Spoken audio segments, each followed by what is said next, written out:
আজকে সকাল থেকে সমুদ্রের ধারে যাওয়াই হয়নি, এখন যাব সমুদ্রের ধারে ফাইনালি। এই দেখো কি সুন্দর লাগছে চারিদিকটা দেখতে। দীঘা থেকে কলকাতায় যে ভলভো বাসগুলো যায় সেটারই টিকিট কেটেছি। এই যে আমাদের বাস এসে গেছে, লাগেজটা আগে রেখে দিই, দাঁড়াও। আমি আর আমি আন্টি ব্লগ দেখি, আর আন্টি ব্লগ দেখতে আমার খুব ভালো লাগে।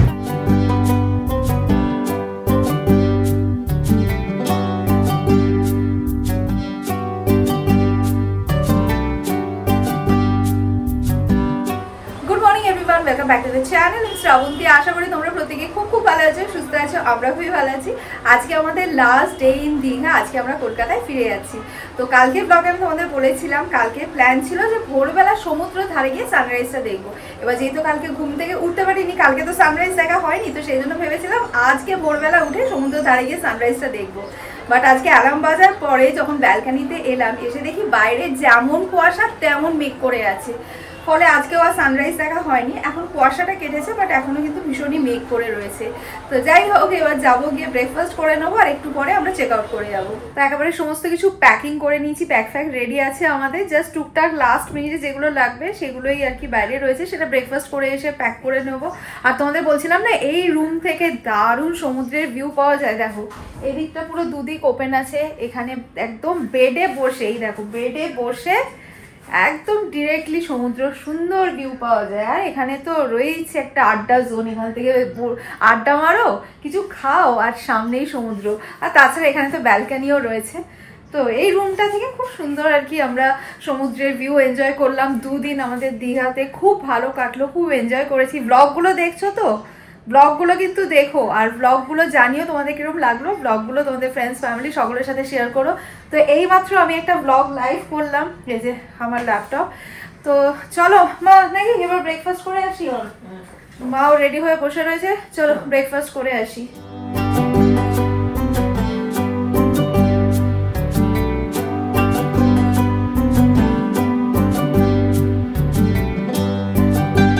ব্রেকফাস্ট করে আমি আর মা আবার চলে এসেছি আমাদের হোটেলের ছাদে। তোমাদেরকে বলেছিলাম না যে আমাদের হোটেলের ছাদটা ভীষণ সুন্দর, আর ছাদ থেকে তো সমুদ্রের ভিউটা অসাধারণ। তো এখানে বেশ কিছুক্ষণ এখন টাইম স্পেন্ড করব, তারপরে আমরা যাব সি বিচে। মানে আমাদের এবারে দীঘার ট্রিপে আজকের মতনই লাস্ট সি বিচে যাব। তারপরে তো চেক আউট করেই যাব, যদিও চেক আউট করতে এখনও দেরি আছে, 1.5 ঘন্টার মতো দেরি আছে। তো মোটামুটি 1 ঘন্টা সি বিচে আর কি কাটাতে পারবো। তো যাই হোক, এখানে বেশ কিছুক্ষণ বসে আমি আর মা আড্ডা মেরে নিই, তারপরে সি বিচে যাবো।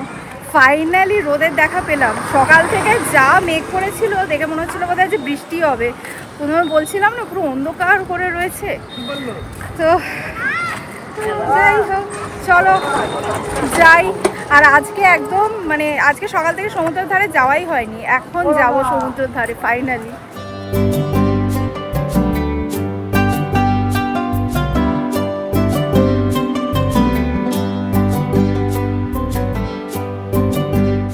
একটু পরে ভাটা শুরু হবে, এখনো পর্যন্ত জোয়ার চলছে, প্রচুর মানুষ এসছে স্নান করবে বলে, বাট তারা এখনো নামতে পারেনি। তো এখানে বোল্ডারের ওপরে একদম সামনে চলে গেছে, বোল্ডারের ওপরে বসে বসে আর কি সমুদ্রের ঢেউটা আসছে, গায়ে লাগছে, ওতেই আর কি আনন্দই না করছে। আমি একটু সাহস নিয়ে আর কি বোল্ডারের ওপর দিয়ে হেঁটে একটুখানি এগিয়ে যাচ্ছি সমুদ্রের দিকে, কারণ কি আমারও তো হাতে খুব বেশিক্ষণ টাইম নেই, যতক্ষণে ভাটা পড়বে ততক্ষণে আমাকে এখান থেকে চলে যেতে হবে। তাই একটু সামনে থেকেই আর কি সমুদ্রটা এনজয় করে নিচ্ছি। এই দেখো কি সুন্দর লাগছে চারিদিকটা দেখতে।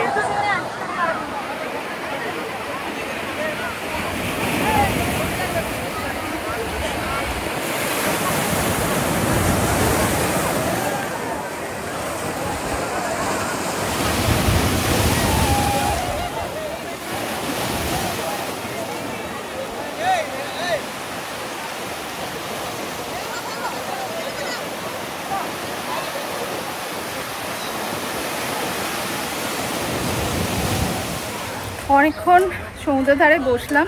দীঘা মার্কেটের ভেতর দিয়ে এবারে হোটেলে যাচ্ছি। মানে যখনই আমরা এই সি বিচে আসি দীঘা মার্কেটের ভেতর দিয়ে যাই। তোমরা তো দেখেইছো যে আমাদের হোটেলের ঠিক অপোজিটেই দীঘা মার্কেট রয়েছে। তো বেশ ভালো লাগছে আর কি, চারিদিকটা সুন্দর কালারফুল লাগছে, আর এখন একদম ফাঁকা আছে, সুন্দর উইন্ডো শপিং করতে করতে যাচ্ছি আর কি। রুমে ফিরে দু একটা জিনিস যা বাইরে ছিল সেগুলো প্যাক করে নিলাম, আর মোটামুটি 5 মিনিটের মধ্যে আমরা চেক আউট করে যাব। তোমাদেরকে তো বলাই হয়নি আজকে আমরা কিভাবে কলকাতায় ফিরছি। যেদিনকে দীঘায় এসেছিলাম ওই ব্লগটায় তো তোমাদের বলেছিলাম যে আমাদের দীঘা টু কলকাতায় যে ট্রেনের টিকিট সেটা কনফার্ম হয়নি। ইভেন কালকে সন্ধ্যেবেলা যখন চেক করলাম দেখলাম কালকেও কনফার্ম হয়নি। তো কালকে সন্ধ্যেবেলা গেছিলাম ভলভোর টিকিট কাটতে, দীঘা থেকে কলকাতায় যে ভলভো বাসগুলো যায় সেটারই টিকিট কেটেছি। আজকে আমাদের 1:30টার সময় দীঘা থেকে বাস আছে, তো এখান থেকে আমাদের বাসে কলকাতা পৌঁছতে 4.5 ঘন্টা লাগবে, মানে সন্ধ্যে 6টার সময় আমরা আর কি কলকাতা পৌঁছে যাবো। তো দুদিন দীঘায় বেশ ভালো এনজয় করলাম, আশা করি আবার খুব তাড়াতাড়ি দীঘায় আসবো। এই সুন্দর ভিউকে বাই করে চলো এবার কলকাতার দিকে রওনা দিই।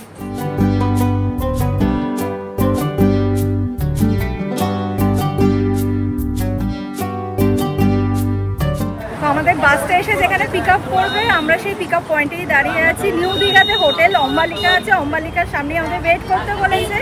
তো আমরা রাইট টাইমেই চলে এসেছি।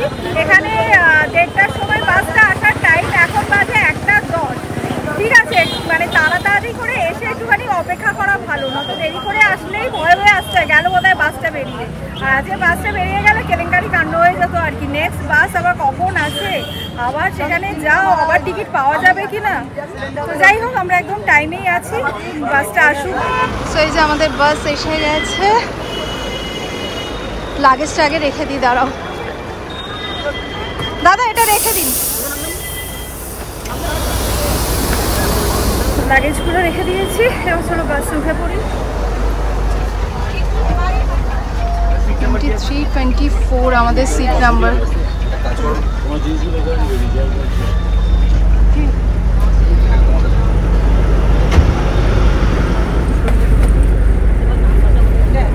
হ্যাঁ এটা আমাদের এসে। উফ বাইরে যা গরম, ওইটা হ্যাঁ একদম সকাল থেকে এত মেঘ করেছিল, মনে হচ্ছিল কি সুন্দর ওয়েদার। রোদটা যেই ফাটিয়ে উঠলো বেলাতে মানে পুরো ঝলসে যাচ্ছে। যাই হোক বাসে এখন এসি চলছে, উঠে একটুখানি স্বস্তি পেলাম আর কি।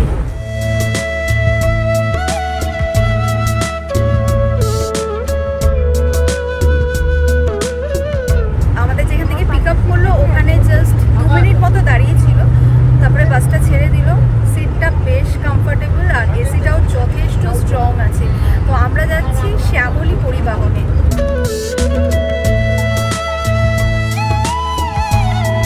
দেখো আমি যে বাসে করে এখন ফিরছি, আমাদের এক্সটেন্ডেড ফ্যামিলি মেম্বারের সাথে দেখা হয়ে গেছে। তোমার নাম বলো?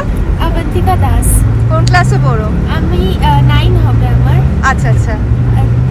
তো ঠাম্মি আর আমি আন্টি ব্লগ দেখি, আর আন্টি ব্লগ দেখতে আমার খুব ভালো লাগে, কারণ আন্টি অনেক জায়গায় যায় আর ভীষণ সুন্দর সুন্দর ভিডিও পোস্ট করে। তো সবসময় তো এই অপরচুনিটি থাকে না যে সবসময় সেই জায়গাগুলোতে যাওয়া, কিন্তু আন্টির যেমন অ্যাব্রডের ট্রিপগুলো ওগুলো খুব ভালো লাগে। দুবাই মালয়েশিয়া আন্টি তো গেছে, তো খুব ভালো লাগে কারণ বাড়ি বসেই দেখতে পাই, কারণ কোথাও যেতে হয় না। আর বাড়ি বসে কমফর্টে ঠাম্মিও তো যেতে পারে না, সেভাবে দেখা হয়ে যায়। আর এমনিতে আমি যখনই আমার ভাল লাগে না আমি আন্টির ব্লগ, আমার ঠাম্মি বলে খুলে দেখ, তুইও দেখ আমিও দেখি, আর খুব ভালো লাগে আন্টির blog. Thank you so much.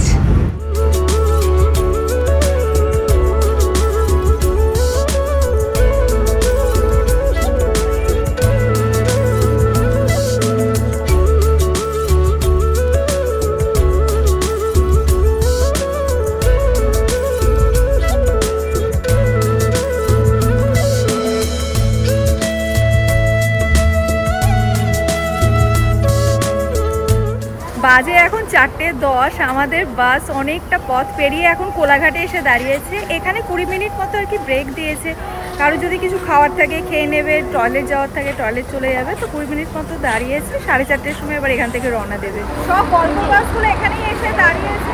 মা চা নিয়েছে, বাট আমি আর চা খাবো না, কেন কি এখানে সব দুধ চাই পাওয়া যাচ্ছে, আর আমার দুধ চা অতটা ভালো লাগে না।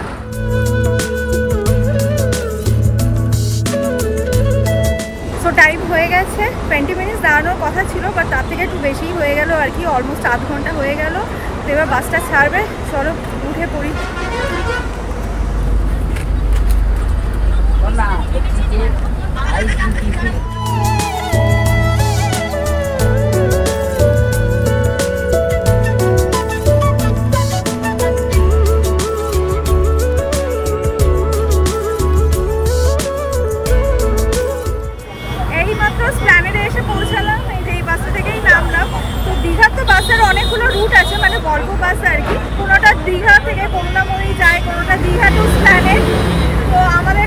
স্প্ল্যানেড। তো এইমাত্র স্প্ল্যানেডে এসে নামলাম, 6:45 বাজে।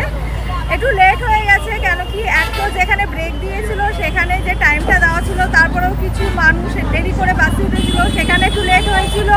তার পাশাপাশি সাঁতরাগাছিতেও বেশ অনেকটাই ট্রাফিক পেয়েছিলাম। তো এই দুটো কারণে একটুখানি লেট হয়ে গেছে বাসটা। বাট যাই হোক, ফাইনালি কলকাতায় এসে পৌঁছেছি। ঈশান আরিয়া নামতে চলে এসেছে। তো চলো আগে গাড়িতে উঠি, পরে কথা বলবো। এমনিতেই এখানে যা আওয়াজ হচ্ছে, আমার কথা তোমরা শুনতে পাচ্ছ বলে আমার মনে হচ্ছে না, পরে কথা বলছি।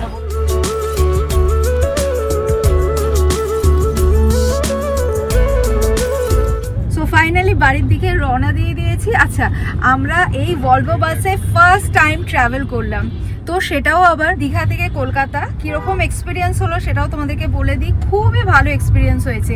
আমি না কখনো ভাবিনি যে ভলভো বাসে ট্রাভেল করবো, কেন কি আমার একটা ধারণা ছিল যে কতটা কমফোর্টেবল হবে কি না, সেই জন্য কখনো ট্রাভেল করিনি। বাট আজকে আমার ধারণাটা সম্পূর্ণ চেঞ্জ হয়ে গেছে।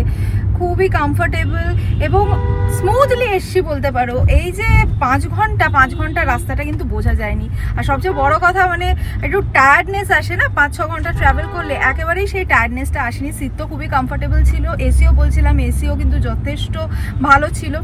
ওভারঅল আমার এক্সপিরিয়েন্স খুবই ভালো ভলভো বাসের। আবার দেখি প্ল্যান আছে, যদি এর পরে কখনো দীঘা যাই ভলভো বাসেই যাবো, ট্রেনে যাবো না। আমার এতটাই ভালো লেগেছে।